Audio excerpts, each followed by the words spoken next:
Cina tak berani bergerak, militer Indonesia siaga di wilayah Laut Natuna Utara.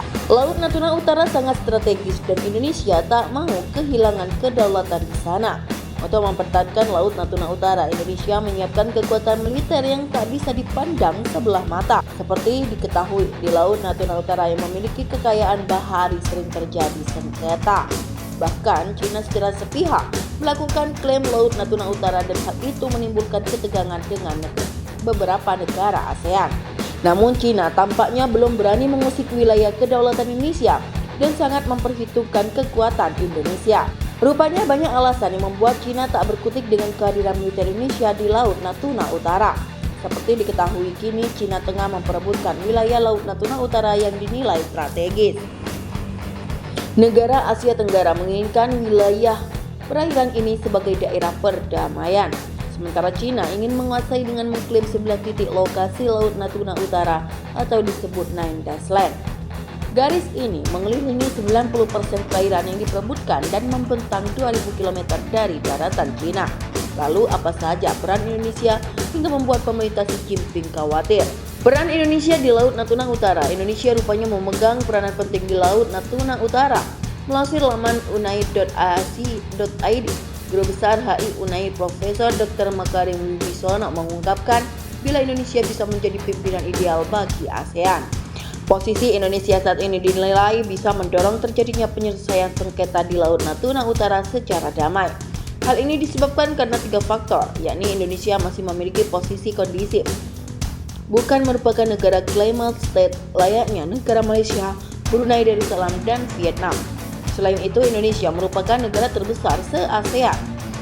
Indonesia itu terbesar di ASEAN, baik penduduknya, wilayahnya, bahkan Gross Domestic Product (GDP) Indonesia saja terbesar di ASEAN, ujar Maritim yang juga pernah menjadi duta besar RI untuk PBB itu. Belum lagi sejarah mencatat Indonesia bukan merupakan negara yang dikelompokkan bipolar sistem zaman dahulu. Profesor Makarim mengungkapkan bila Indonesia sebaiknya mengimbau kepada negara yang bersengketa, di antaranya ikut aktif dalam penyelesaian perumusan Code on Conduct agar konflik bisa diselesaikan secara damai. Code of Conduct itu berisi apa yang boleh dilakukan dan apa yang tidak boleh dilakukan, sehingga kita ada pegangan secara hukum untuk menciptakan perdamaian wilayah Laut Cina Selatan, ujarnya. Dikutip dari Conversation, pada bulan Mei 2020 Indonesia dengan tegas menolak klaim Beijing terhadap Nine Dash Line kepada Perserikatan Bangsa-Bangsa PBB.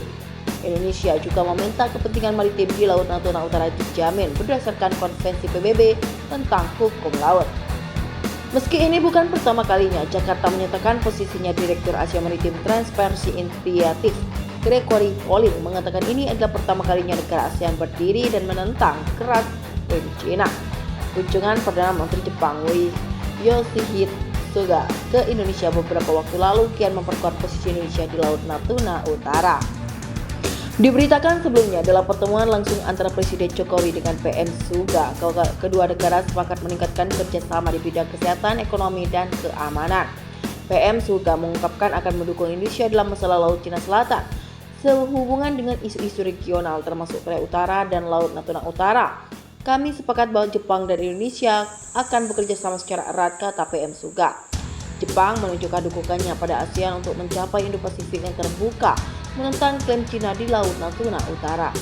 Saya mendukung penuh ASEAN dalam Indo-Pasifik yang digagas Indonesia karena memiliki banyak kesamaan mendasar dengan Indo-Pasifik Jepang yang bebas dan terbuka, ujarnya. Rupanya langkah Jepang ini membuat pengamat Cina ketar-ketir. Direktur dan peneliti di Institut Southwest Asian Studies di Xinjiang, kesepakatan kedua negara ditakutkan bisa memutuskan harapan Cina dalam menguasai Asia Tenggara. Hal ini disebabkan Tiongkok memandang Indonesia sebagai negara yang memiliki pengaruh besar sebagai penggerak ASEAN.